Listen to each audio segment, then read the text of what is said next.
Mazliet grib parādīt no second-hand kultūras Zviedrijā. Šeit ir neliels veikals, 600 kvadrātmetri, bet rinda, pilns ar mašīnām. Cilvēku rindas stāv pie 3-4 kasēm, aktīvi visu laiku strādā. Tā kā mazliet arī nedaudz būs no veikala. Veikala iekšpusē ir kafejnīca, un te ir reāls tusiņš, ļoti daudz cilvēku.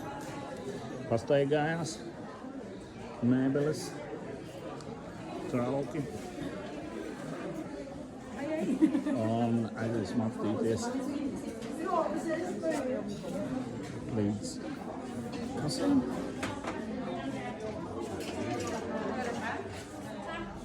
Pie kasēm ir visu laiku nedaudz rindas un 4-5 pārdevējus visu laiku strādā. Mazliet grib parādīt no second-hand kultūras Zviedrijā. Šeit ir neliels veikals, 600 kvadrātmetri, bet rinda, pilns ar mašīnām. Cilvēku rindas stāv pie 3-4 kasēm, aktīvi visu laiku strādā. Tā kā mazliet arī nedaudz būs no veikala. Veikala iekšpusē ir kafejnīca, un te ir reāls tusiņš, ļoti daudz cilvēku.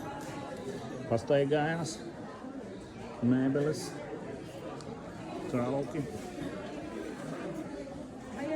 Un aizies aptīties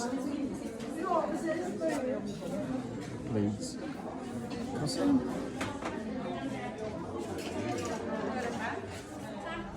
Pie kasēm ir visu laiku nedaudz rindas un 4-5 pārdevējus visu laiku strādā.